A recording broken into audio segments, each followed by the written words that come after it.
আজকে মা বোনদের জন্য সর্বপ্রথম নসিহা থাকবে।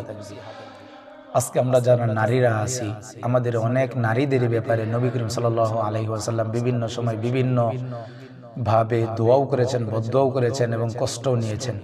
যেমন আল্লাহর নবী সাল্লাল্লাহু আলাইহি ওয়াসাল্লাম এক হাদিসে বলছেন, মা তারাকতু বাদি ফিতনাতান আদুররু আলা রিজাল আন নিসা। এই পৃথিবীতে আমি মারা যাওয়ার পরে, আমি চলে যাওয়ার পরে পুরুষের জন্য সবচেয়ে বড় ফিতনার কারণ হবে নারী। সব জায়গায় সর্ব অবস্থায় খালি নারীর ফিতনা লেগেই থাকবে, নারীর ফিতনা লেগেও থাকবে। সম্মানিত উপস্থিতি, নবী করিম সাল্লাল্লাহু আলাইহি ওয়াসাল্লাম মেরাজে গেছেন। মেরাজ থেকে আসার পরে আবু সাঈদ খুদরি রাদিয়াল্লাহু তাআলা আনহু মিশকাতের বর্ণনায় আসছে, আবু সাঈদ খুদরি রাদিয়াল্লাহু তাআলা আনহু হাদিস নকল করেছেন। নবী করিম সাল্লাল্লাহু আলাইহি ওয়াসাল্লাম ঈদুল আযহা অথবা ঈদুল ফিতরে নামাজের জন্য গেছেন। ফামারু আলা নিসা, মহিলাদের কাজ দিয়ে গেছেন।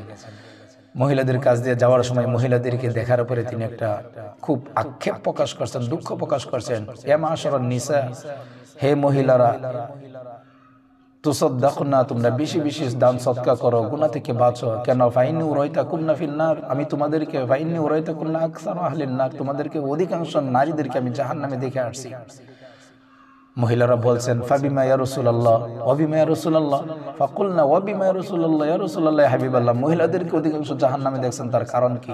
নবী করিম সাল্লাল্লাহু আলাইহি ওয়াসাল্লাম বললেন, দুই কারণে তোমরা মহিলারা অধিকাংশ জাহান্নামে যাবে। এক, তুকফারনাল আশির ওয়া তুকফারনাল লানা, তোমরা স্বামীকে কষ্ট দাও বেশি এবং মানুষকে তোমরা লানত করো বেশি।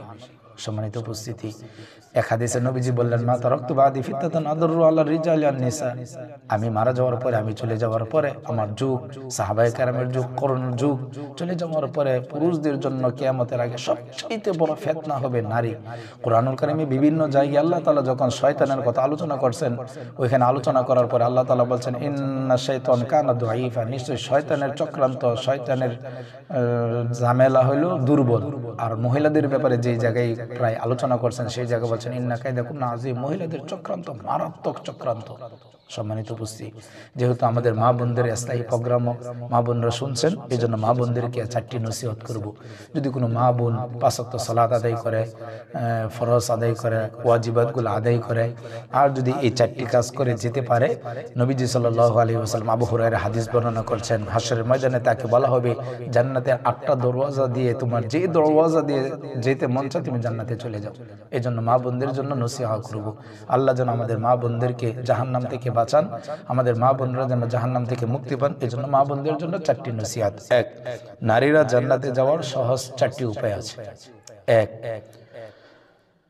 عن أبي هريرة رضي الله تعالى عنه أنه قال قال رسول الله صلى الله عليه وسلم المرأة إذا صلت خمسها, যে মহিলা 5 ওয়াক্ত সালাত যত্ন সহকারে সময়ের সাথে গুরুত্ব দিয়ে যত্ন সহকারে যে মা বোনেরা 5 ওয়াক্ত সালাত আদায় করবে।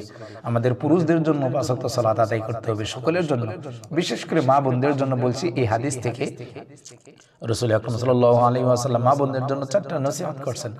এই জন্য 4টি নসিহতের ব্যাপারে মা বোনদেরকে শোনাচ্ছি।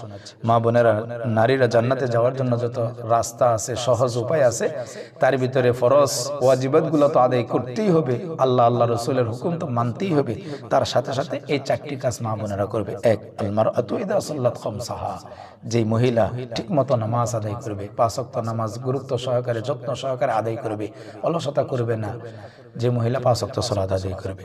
2, ওয়াসামা শাহরাহা, রমজানের রোজা রাখবে। যে মা বোন রমজানের রোজা রাখবে, আল্লাহ তাআলা তাকে এই পুরস্কার করবেন। 3, ওয়া আহসানাত ফারজাহা, নিজের লজ্জাস্থানকে হেফাজত করবে।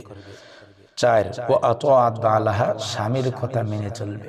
সম্মানিত উপস্থিতি, আবু হুরায়রা রাদিয়াল্লাহু তাআলা আনহু এই হাদিসটা বর্ণনা করার সময় এত খুশি হয়েছিলেন আর এত নারাজ হয়েছিলেন, কষ্ট পেয়েছিলেন, যে মা বোনদের জন্য জান্নাতে যাওয়া অনেক অনেক অনেক সহজ পুরুষদের তুলনায়। যে 5 ওয়াক্ত নামাজ আদায় করবে, 1, 2 নম্বর রমজানের রোজা রাখবে, 3, লজ্জাস্থানকে হেফাজত করবে, 4, স্বামীর কথা মানবে। যে মা বোনের এই 4টি কাজ করবে, নবীজি বলেন, ফালতাদখুলু মিন আই আবওয়াবিল জান্নাতি শাআত, তোমাকে বলা হবে তোমার যে জান্নাতের 8টা দরওয়াজা আছে, ওই 8টা দরওয়াজা দিয়ে যে কোনো দরজা দিয়ে তোমার জান্নাতে যেতে মন চায়, তোমরা জান্নাতে যাবে। আমার মা বোনদেরকে অনুরোধ করব, আমরা যেন 5 ওয়াক্ত নামাজ পড়ি, রমজানের রোজা রাখি, নিজের লজ্জাস্থানকে হেফাজত করি এবং স্বামীকে কষ্ট না দেই, স্বামীর কথা মানি। সম্মানিত উপস্থিতি, 5 ওয়াক্ত নামাজ পড়লাম, রমজানের রোজা রাখলাম, হজ করলাম, যাকাত দিলাম, জিহাদ করলাম, তাবলীগ করলাম, সকল সকল ভালো ভালো কাজ করলাম, কিন্তু ওয়া আতাআত বালাহা, স্বামীর কথা মানলাম না, স্বামীকে কষ্ট দিলাম। নবীজি অন্য হাদিসের ভিতরে বলছেন না, আইয়ু ইমরাতিন মাতাত ওয়া যাওজু আনহা রাজিন দাখালাতিল জান্নাহ, ওই মহিলা সে যেন কেমন জানে যে তার স্বামীকে সন্তুষ্ট করে মারা গেল, সে যেন জান্নাতের সার্টিফিকেট নিয়ে মারা গেল। সম্মানিত উপস্থিতি, এই জন্য আমি আমার মা বোনদেরকে অনুরোধ করে বলবো আমরা যেন এই 4টি আমল করি। কি? এক, আল মারআতু ইযা সাল্লাত খামসাহা, 5 ওয়াক্ত সময়ের সাথে গুরুত্ব সহকারে যত্নবানের সাথে যত্নের সাথে আদায় করব। 2, সামাত শাহরাহা, রমজানের রোজা রাখবো। 3, আহসানাত ফারজাহা, নিজের লজ্জাস্থানকে হেফাজত করব। 4, ওয়া আতাআত বালাহা, স্বামীর কথা মেনে চলবো। তাহলে ফালতাদখুলু মিন আইয়ি আবওয়াবিল জান্নাতি শাদ, জান্নাতের যে কোনো দরওয়াজা দিয়ে আমার জান্নাতে যাইতে মনে হচ্ছে আমি জান্নাতে যাইতে পারবো।